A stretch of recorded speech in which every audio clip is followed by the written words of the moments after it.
Okay, next we have a panel on open access musicology, and I'm going to allow Daniel to do the introductions here. So please welcome our panel.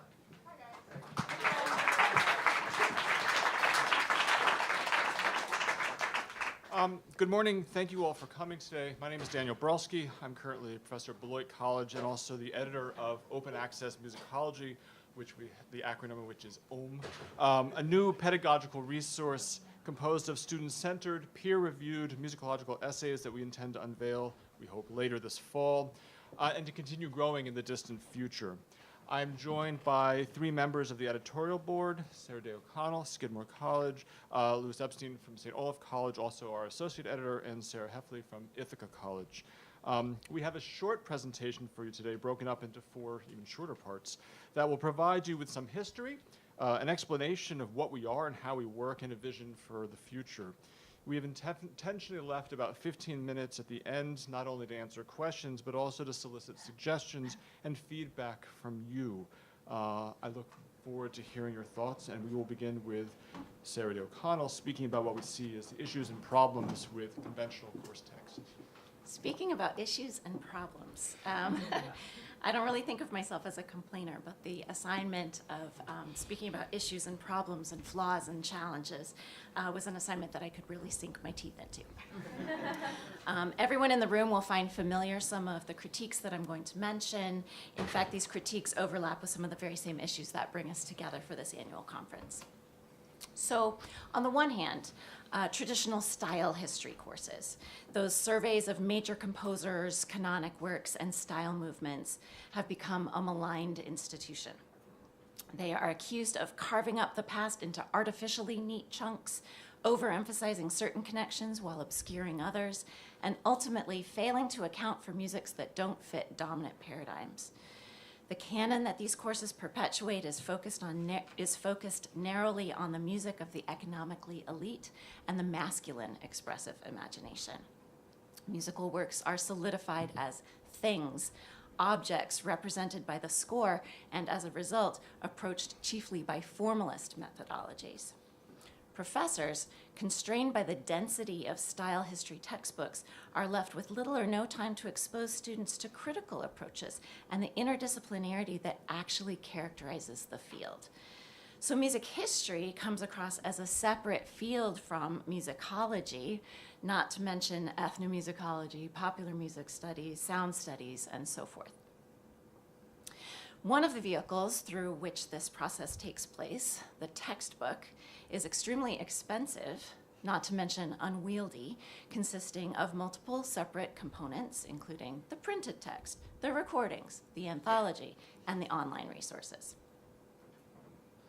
Now, for some topics courses, for example, music and politics or music and gender, offer a superior alternative. Instead of a textbook, these courses have online or photocopied course packs tailored specifically to the course. Professors are liberated from the pressures of coverage and can focus on a specific theme.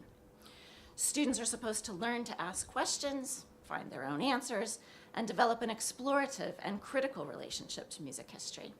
In short, they get a taste of what it is to be a musicologist. But can undergraduate music history curricula be exclusively topics-based? Students might lack a sense of the long sweep of history, a chronology that, though flawed, continues to anchor our relationship to the past. Students ought to understand the terminology and assumptions employed in the past before they advance their own. Some students may even need to pass comprehensive exams. And realistically, where do the texts for such courses come from? Unlike in fields such as political science, anthropology, or even philosophy, scholarship in our field is almost exclusively written by scholars for other scholars. And while it is, of course, noble and important to expose undergraduates to such writing, articles from musicology journals can be off-putting for students, especially first years and sophomores. As we musicians know as well as anyone, any skill, including reading, should be developed incrementally in increasing levels of difficulty and with frequent practice.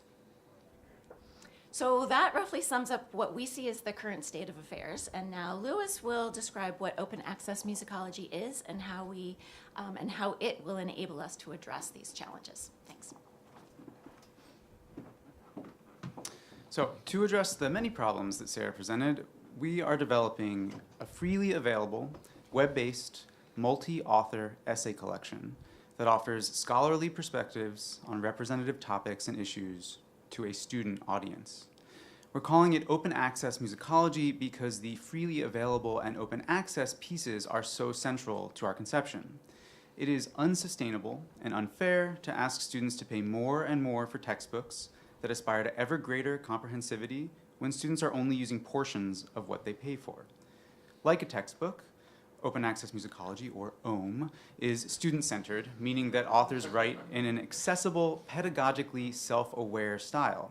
But like a journal, each essay in the collection is peer-reviewed to ensure that students encounter rigorous scholarship in timely as well as tried and true content areas.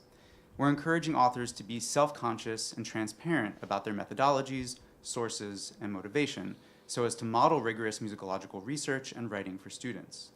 In other words, we're combining what's best about textbooks, their pedagogical slant, with what's best about scholarship written for other scholars, namely depth of focus and application of contemporary critical methodologies, in addition to or in place of the style analysis that remains the focus of most textbooks. As for coverage, our collection will seek a better balance between canonical and emerging content areas, methods, and subfields than can be found in single-author, for-profit textbooks. It's important that the collection exists online rather than in print form because the digital format allows for greater flexibility. Authors can embed multimedia, including score excerpts, sound excerpts, and videos within their texts rather than sending students to a separate recording, anthology, or third-party website. Instructors also have greater flexibility. As Sara mentioned, if you like to assign only certain essays, or like Alina, if you like to pull together articles from various sources, assign them in a particular order, our platform will make that easy. Online essays can also leverage digital object identifiers, that is, fixed hyperlinks to books, journal articles, and other sources, making it easy for students to see where authors get their ideas and information, or students could actually read the scholarship that OM authors use to make their arguments. Ultimately, our mission is to make it easier to teach and learn the content, methods, and techniques of musicology today. And now Daniel will speak to our how we operate. Yeah. So OM, we chuckle every time we say it, we spent more than an hour coming up with something that was both descriptive and, when you Googled it, not pornographic. And so this was one of the options that we came up with, at least we hope. So OM will likely be hosted by a new online publisher, Lever Press, which is devoted to supporting open access works such as ours. The website will be updated every few months as new essays are added or amended, but the material online will not be organized by issue or publication date, but rather by a variety of themes, topics, and issues. We both solicit work, depending on what areas we feel need developing, as well as accept proposals from people interested in contributing. Our process and organization is similar to that of most journals, as you can see above, or we'll be able to see in a second. Sorry. Oh, are we up there? Yep. Oh, yeah, we have a slide. We have we have an editorial board. There we go. There's our editorial board, or as it currently stands, and an advisory board. So more names that you can look at. All submitted essays, both unsolicited and solicited, are peer-reviewed. Each essay, this is the model from most journals, is evaluated by a member of the editorial board and an outside scholar who has expertise in the topic, as well as the editor. Although the process of evaluation is similar to that of most journals, we are sensitive to recent conversations around scholarly review and are in the process of creating a system of review that's more kind and supportive, as well as transparent. That being said, any suggestions to improve this process would very much be welcome. As already mentioned, access in the title of our is in the title of our organization, and it means two things for us. First, the resource is free, and it can be read and used by anyone with access to a computer. But it's also important to us that the argument be written in a way that both maintains the critical, nuanced, and grounded level of work we'd expect in our scholarship, but also can be understood by a reader without a PhD in musicology. Thus, in order to ensure that our essays are accessible to undergraduate students at a range of different kinds of institutions, and while the four of us are at somewhat similar institutions, not everybody who is on our editorial is, and we've been thinking about how it works from a school of music to liberal arts college, community college, and so forth. We've added an additional level of review, namely student review. There is thus a greater impetus on the part of the author to ensure that undergraduates can both understand the main argument without wading through excessive jargon or requiring a background knowledge on the state of the field, but also, and this speaks to some of the talks earlier, recognize the applicability or relevance of a given topic. Indeed, we expect from our authors methodological transparency and self-awareness, thus modeling for students the variety of processes in our disciplines and allowing students to apply the mode of questioning from a given essay to a range of other topics. As our collection of essays grow, OM can serve to supplement existing text or supplement current textbooks, since instructors can selectively organize a cluster of essays to fit the given needs of a course. The modular and online nature of the medium allows both a top-down and bottom-up approach to course material. As editors, we seek intentionally essays that reflect newer and changing trends in the discipline, as well as work that blurs the boundaries between among musicology, ethnomusicology, music theory, and sound studies. Yet because of the flexible nature of the resource, we can respond quickly to needs and demands of instructors who are using our work. And with that, I turn to our other Sara to discuss our vision and future. The other Sara. There are a lot of Saras. Yeah. So I hope our mission is clear, that we want recent research to inspire classroom practice. We want that practice of investigation and analysis to be transparent and accessible to the non-specialist or to the emerging specialist. We value diversity of content, as well as diversity of methodologies. And we really value this idea of accessibility in all ways. This is really a social justice issue for us. We want this research to be such that it can fit into diverse programs with different fields of study and different kinds of students. We want it to work in a conservatory, as well as a music ed program, a liberal arts program, a comprehensive school of music. And speaking from my own institution, the nature of the institution is changing, and it's changing very quickly. We have a glut of vocalists. We have no pianists. It's kind of the Glee or American Idol effect. We have more and more and more Bachelor of Arts students, fewer music ed students. We are not teaching in the same schools that we were teaching in 10 years ago. So, and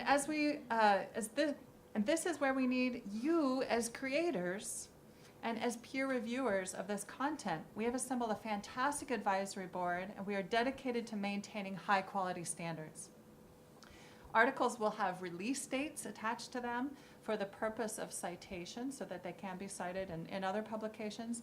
And there's no reason why an article published on OM would not count as a peer-reviewed scholarly publication for you as emerging or young early career scholars.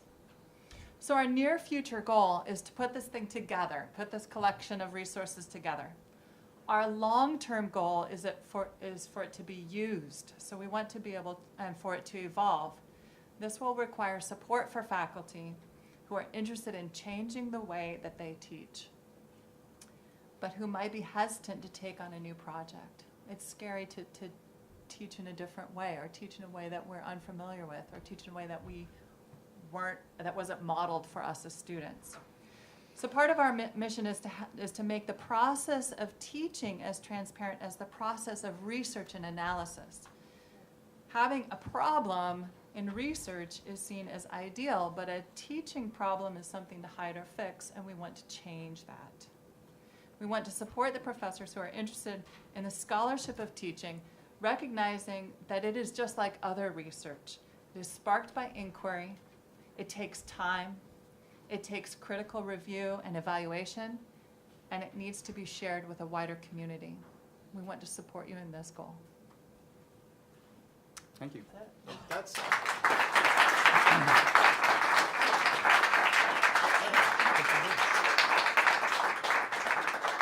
So at this point, point, we have time for questions and answers. I should also, I don't know, did we put emails up anywhere, or is that, if not, if you have further questions beyond, sorry, it doesn't matter. If you have further questions, please feel free to email any of us about involvements, submissions, editing. You know, I talk about the student review process, and there are ways in which you might be able to use your students in your classes as part of that process. And thinking about the modeling for our students about what it means to review and to evaluate a submitted article. He's the editor. That makes sense. Thank you. Wow. Just you're good at email. Just you. Yeah. Anyway, sorry. Yeah. Thank you very much, Eric Holm. Thank you for doing this project. I'm wondering if you would be open to the publishing of raw data. So that one of the issues that in my teaching is I work a lot with my archives. I send my students, undergraduate students as well, to do archival work. But the only documents that are available is a history of my school, which is not all that interesting after a while. So I'm wondering if you'll be open to, scholars who are willing to publish their data, or who have made copies of public domain documents that are in archives. Are you willing to publish that type of material so that students can work with it? It's a really good question, and I don't think I can speak for all of us because it's not a question we've had before. I would say that it's a possibility given the online resource, and there's a way in which what we potentially envision is sort of build off of this Sarah's comments, sort of the dual resources we have, and we hope to publish at Lever Press, which is, for those of you who don't know, it is funded by a consortium of about 40, 50 liberal arts colleges, and under the auspices in ways I don't quite understand of University of Michigan Press. It's complicated, but it is what it is.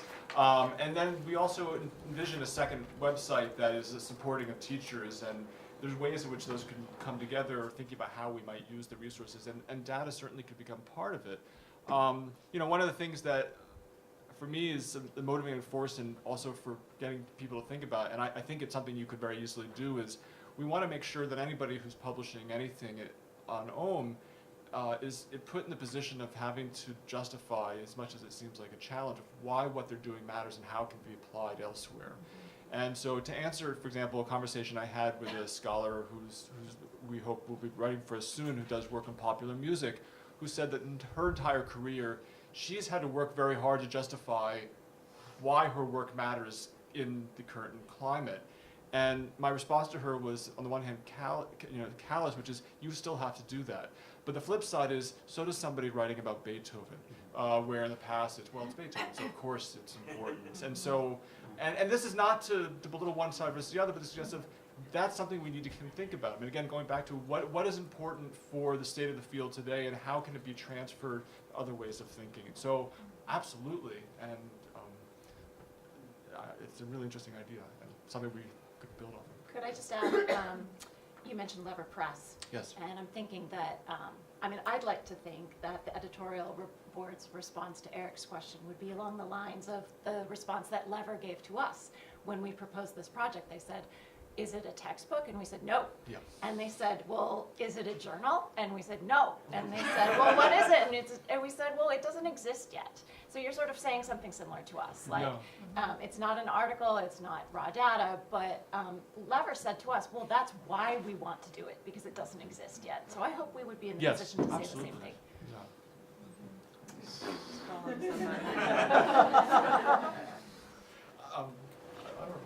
I'm going left to right here, from my perspective. Sorry. Okay. Congratulations again. This is absolutely fabulous. I just wanted to say that any number of the things you say, we're not teaching in the same schools as we were teaching them 20 years ago. We want to cross disciplinary borders, bring the fields together in a new dialogue. These are international questions. And I know that you would be open to publishing whoever sent something, but I couldn't help but noticing that the entire advisory board and editorial board are based in the US. And I'd like to encourage international dialogue of the people at the ground level. That's a good comment. One thing that I just recently became aware of, some scholars and teachers in in other countries do not have access to even a basic textbook in the language for their students. So this might be a way for them to have access to some things that might be more easily translatable than a physical textbook. So I think that's a really, really good comment to think about open access in an even broader way than we have been thinking of it. So thank you. Yeah. Naomi. Naomi Graber, thank you so much, and I'm looking forward to this. I'm practically drooling. And feel free to hit me up for participation. But sort of another question along the lines of, would you consider including resources that are not necessarily essays for teaching? So, for example, your music history game seems like something that would work really well with something like this. I'm also thinking maybe video essays might be something, particularly given the text-based, we're thinking about access. Some students don't learn very well in a text-based environment. So maybe broaden the idea, not just for articles, but other kinds of pedagogical tools. Yeah, we have talked with Letterpress about this, and again, it's a situation where we get to build this platform together. And so basically, if we can make a use case for it, they'll build it. Okay. So we'll get back to them and say, yes, we are, other people are having the same ideas, and so let's definitely do this. Okay. Thanks. Emily? I was just wondering about rights issues, Yeah. like if you've got, I don't know, either music examples or photographs or something, is there some way to convince people that you can, it's just not gonna, what is that? Same rules apply as journal articles. I mean, you either get permission, you pay royalties, or you don't include it. But, okay. There's no way around that, the law. No, and- but do you think that, I tried. I wasn't trying to, Yeah. I was not trying to make an outlaw. I was wondering whether if archives and stuff are gonna be more thorny about the idea of your thing being open access. Probably. Yeah, probably. All right. Well, one thing, I attended the copyright session last year at AMS and took some sense of solace and hope in the comments from Nicole Biamonte, who's the editor for Music Theory Online, who does put videos and scores, and especially even in popular music, which are more likely to be not in the public domain. And the advantage that they have is, because it's online in theory, it's easy to take down. Mm-hmm. So if you think about the steps of lawsuits, there's the first is take it down and then we'll sue you. Mm-hmm. And so therefore they do it brazenly without there being much of a concern. And whereas if you're publishing a book, the publishers are terrified, so they don't even go there. And Nicole said that in the history of MTO, which is whatever, 20 odd years, they've never been contacted. And so I'm hopeful that will give us some sense of The other possibility. option is that YouTube has its own licenses, so when you upload something to YouTube, it goes through their process, so you don't necessarily have to embed it in the file. You just Right, link to an that's- external source. Yeah. In which case, you're not necessarily, Right. We're not publishing it, we're just linking it. yeah. So, yeah. All right. So Lewis said there's no way around it. The rest of you are saying. Can I respond to that? Just Yeah. fair use is something that we have to fight for. Yeah. If we are too scared to fight for fair use, we'll lose it. So fight for it. Yeah. And then fair use includes that use of intention, right? Intention is written into the fair use. It is part of the Constitution. It's not, it is, so this is fight for it. Fight the powers. Oh, wait. Oh, sorry. Yeah. Yeah, I'm so excited about this. Thank you so much for putting it together. I'm wondering if you've considered, in addition to peer review, community, comments from the community opening up to public editing, because I've seen some interesting books in the digital humanities emerge through this process, and it's awesome. It can be great. So I just thought it might be another way for people to. You're gonna have to tell me more about this because I don't Okay. know. Thank you. Again, these are lots of things we've just not thought of, and that's sort of the beauty of it. All right, where's Catherine? There's Catherine. Oh, hi, Catherine. All right, hi. I have two questions. This is really wonderful. I'm trying to wrap my mind around the platform of it. I'm wondering, just from my naive standpoint, it sounds a little bit like growth, except that it's open access in the sense that it's a living document, it's evolving, it's supposed to find that balance point between current scholarship and pedagogical sort of mainline knowledge. And so my first question is just how does it intersect with or relate to growth? And then my second question is a little thornier. I heard this NPR talk recently about how in the age of technology and open access, we are counterintuitively living lives that are more narrowly curated by our own preferences than before that. And so I'm wondering if we have this open access musicology where professors can sort of handpick what they want to teach and what they want to leave out, how can we correct for or check against, or how can we ensure that there is responsible, telling of these stories that is democratic and broad and telling a big picture? And textbooks definitely, they have their own biases for sure, but they do give us a picture of history that claims to be steady, democratic, broad. Let me answer the first question, and then someone else can do the second. So when I read a Grove article, I'm reading the words of often the expert or the specialist. None of the process of how they came to those decisions is transparent. And in a sense, I'm in touch with the genius composer or this genius genre, right? Or if I'm reading like the Sonata article or right? So, and I'm reading the words of the genius scholar who's talking about this genius creator. It's very disempowering. And so to read a person's process and the scholarship, here's my question, here's how I went about doing this, here's what I found, this is what worked, this is what didn't work. Having the process be very much on the surface, I think is very empowering, especially for students who think that music history is this thing that just exists instead of something that's actually constructed. So they get a view of the constructedness of the narrative. So I think that's the difference between just reading this very abstract, positivistic account of something.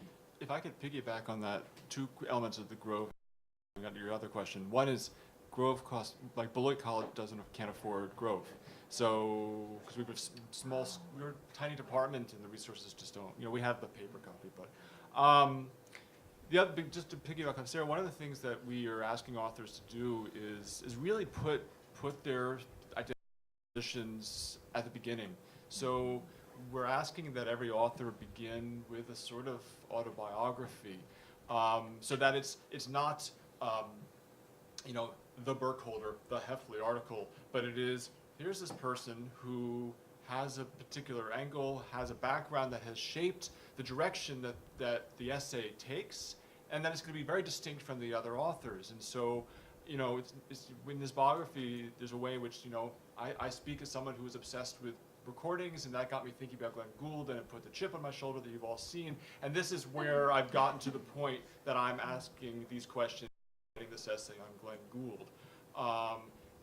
That way, people, we're hoping also that, as we have a variety and a diversity of authors, that students will also start to see themselves in aspects of our authors as well and go, I've always been pissed about this as well. Sorry, I'm motivated by. It's an interesting had over the summer of why we became musicologists, and as you'll learn, very different paths. Anyway, so that, I think, certainly models it. As far as your second question, which I'm remembering and holding... curating out marginal stories.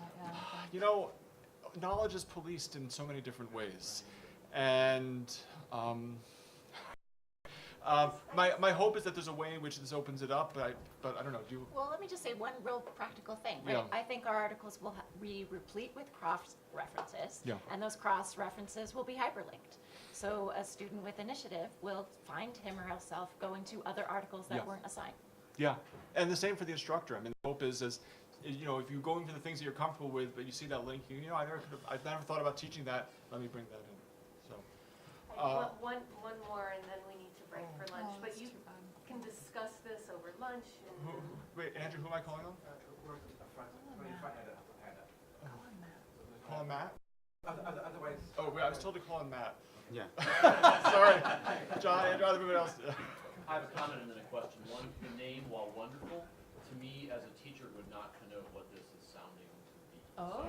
While I love the interesting. name, it doesn't sound like, what I thought you were talking about in this thing was for doing musicological research or original research, sort of like open archives or something like that. So that's just my comment. Okay, so we expect a new name by next Monday, 5 o'clock. Well, you're teaching open access musicology and it's tone. Can you Google that in case there's some weird?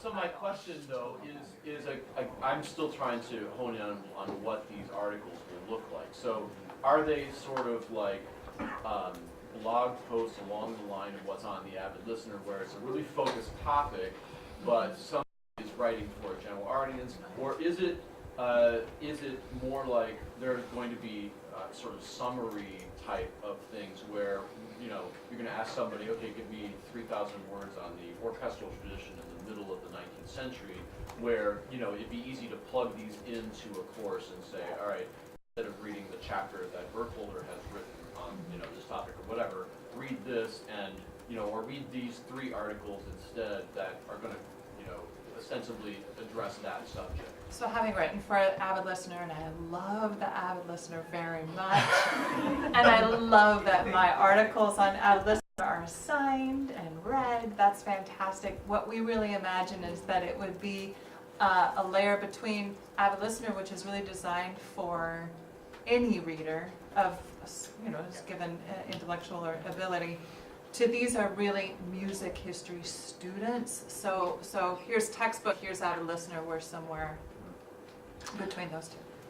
There's a way in which I think that going back to the other Sarah's comments with the H, the sort of hybridity of our project. It is a pedagogical tool. It is also a medium for putting forth new and original and synthetic scholarship.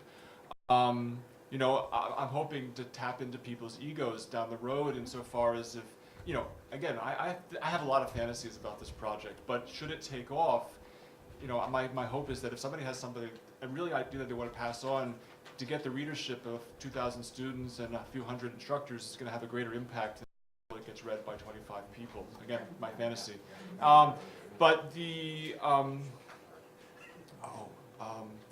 To go back to sort of what we're envisioning. On the one hand, again, from the genesis of this, I had certain ideas, but that doesn't mean it precludes other ways of thinking about it. And so, there's a way in which, in my mind, I want to avoid certain summaries by themselves, but there can be syntheses that have arguments of histories and directions.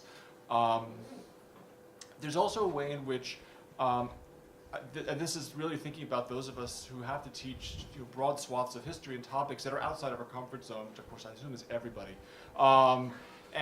And I see this as an opportunity to do a kind of continuing education for all of us. So, I'm sure I'm guilty that when I teach music outside of my area, I'm teaching material that I learned 20 years ago in graduate school and never really had a chance to go back and look at. So this is a way of updating us in shorter ways, of also helping connections, so it's broadening connections among the disciplines and among people doing it, but also for people, and this I'm really thinking about people who are being forced to teach a class, with a week's notice and have to think about materials. There's a way in which I'm hoping, and how this happens is still to be determined, but some of these essays serve as a kind of facilitators, so that it provides some of the work that instructors would need for thinking about the kinds of questions they might ask, and then it both informs the instructor as well as the student, and then it can open up a kind of broader conversation, and again, dreams and all that kind of stuff. But that's sort of what I at least imagined at the beginning. But Thank you all for this really exciting introduction.